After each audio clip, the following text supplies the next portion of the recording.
Hi guys, it's Melissa, and I am back to talk a little bit about the emotional process that I went through. And considering that I only had 2 weeks, it might be different for people that have been awaiting something like this over a longer period of time. Um, but like I said, um, when I got my ultrasound, which was the first part of coming to this point of potentially having cancer, and seeing the size of my masses and um, knowing that they were going to be drawing tumor markers, and it was very overwhelming moment because I just kept thinking. What's funny and ironic, maybe is a better word, was that I just kept thinking about menopause. I didn't even really. I kind of considered cancer, but I kept thinking about menopause. I don't know. I keep having this feeling that it's not cancer, and that means absolutely nothing, because the biopsy will determine everything. But I also am just not ready to go to cancer until I know that that's what it is. I I know the tumors are in there. I know that things are going to be removed. These are things that I know that I'm certain of, and those are the things that I can process. And I know everybody's kind of different, but that's my approach. Like, I take a lot of things like as they come and moment by moment, and I try not to spin out of control. I mean, I feel like I don't even really have to try anymore. I've kind of trained myself to just deal with the moment as it is and process it and think about it and absorb it, and not let my feelings run amok, but still have them. So yeah, when I was in the office and the doctor left and said she was going to send someone to draw my blood for cancer, I just started crying, and I was trying not to because I knew they were going to be coming back. Um, but I was like, you know what, this is okay. Like, it's okay to cry because this is a really big moment, and I just didn't have any thing to pull from. I didn't have any experiences to help guide like how I could be thinking about things. But you know, the next day she called and she gave me the news that I had the high tumor marker, and I started crying again. Um, and it was really hard, just being afraid of major surgery and being afraid of menopause. And I went to the initial appointment on Wednesday. I got the phone call on Thursday, and that week I happened to work Wednesday, Thursday, and Friday. And I went to work, and I was like, I'm absolutely going to work. And for me, that was the best decision I could have made because it just helped me not absorb everything all the time and help break up some of the grieving that I was doing, because you are losing part of your body. You're not losing yourself and you're not losing your life. But you are having a loss of, part of your body will be different, and that is an adjustment. And for some people that takes a long time. For me, in general, this whole process is very difficult for about 3 days or 4 days, and then the next 3 days, it just here and there, it was a little difficult, and then it just went away completely. And and I think because in those 3 days I had met with the doctor, I got a call from the doctor, and then on Saturday I went in for another exam, and like by Saturday I was just kind of like not as upset by it anymore because I had accepted what it was. Like, I'm having a major surgery. I had asked my gynecologist, what will you be my surgeon? And she said no, because she doesn't do gynecology oncology.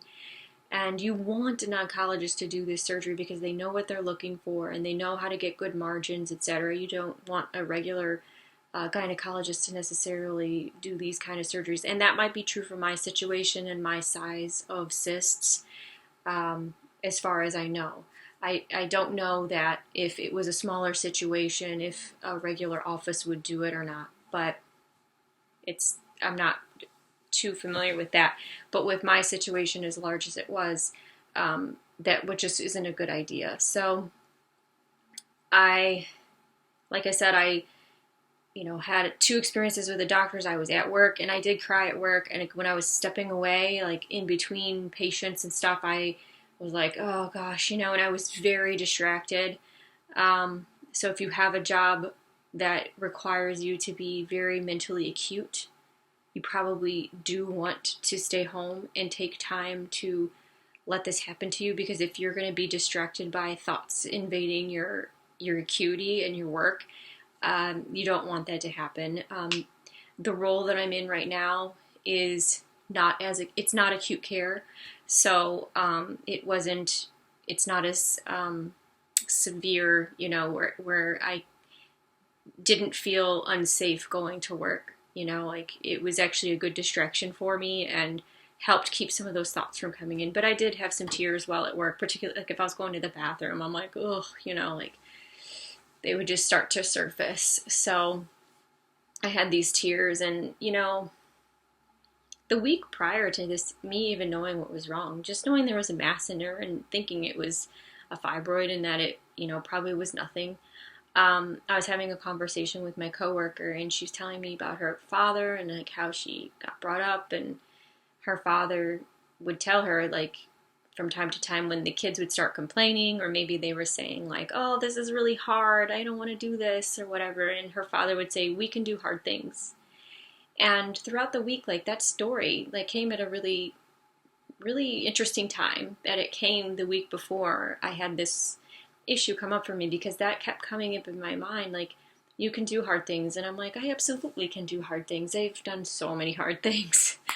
But yeah, I can do hard things. And I kept thinking about that, and I'm like, gosh, that was a really, that was a gift, that conversation that I had with my coworker. And the other thing that kept coming up for me was the type of person I am. I can define myself. I'm the type of person that meets challenges and actually enjoys them.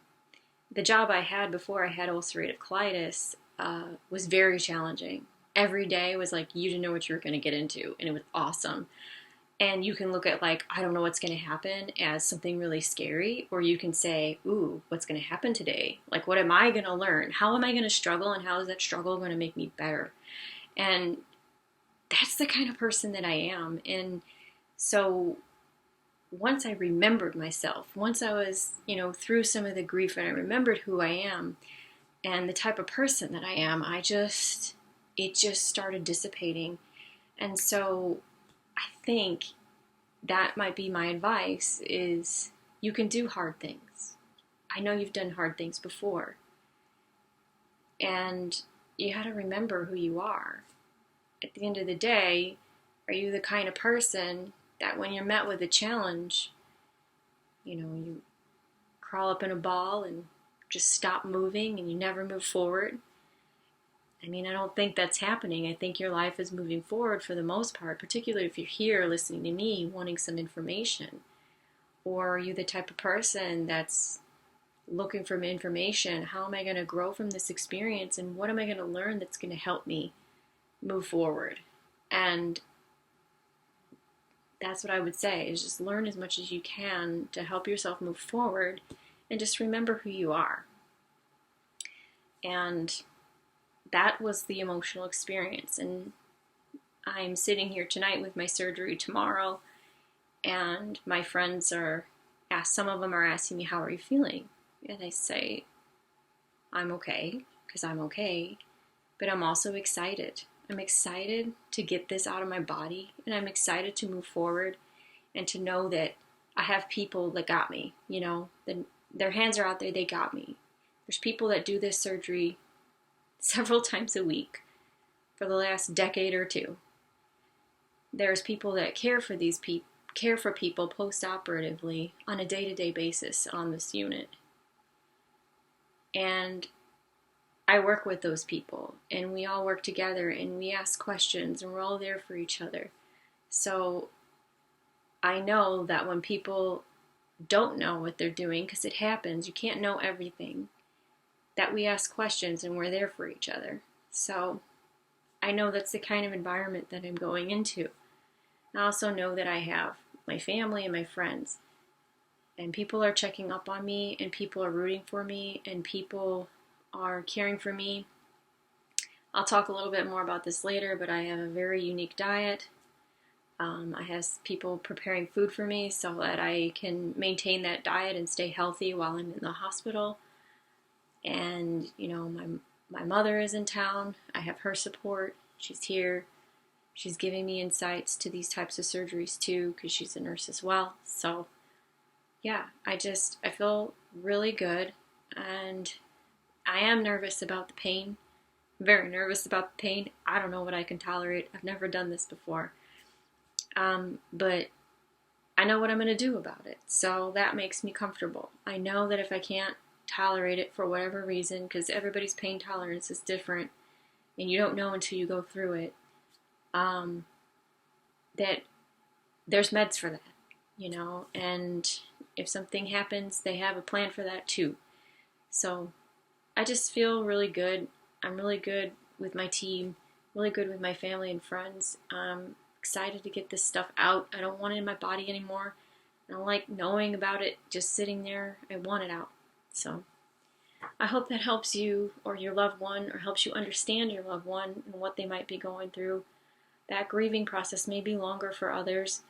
I mentioned in another video that fertility wasn't an issue for me, but for some people that grieving process might be a little bit different and longer and harder.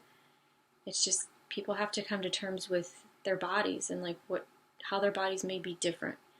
And it's just a different body. It's not who you are. It's not your character. It's not who you're going to carry forward. It's just your body. So at least that's how I feel. That's how I feel. And it makes me feel good to know that, you know, when I wake up, I'm still me. I'm exactly who I've always been. So, all right, you guys. That's my emotional tour so far, but there may be more of this coming up after the surgery. So I want to say have a wonderful day. Thank you for being here. And if you're liking this content, please like and subscribe. And just remember, in the future, I will be talking about other things as my life, you know, recovers and I get moving, I get back in the gym, my favorite place, and get to do all the fun things that I like to do. All right, take care.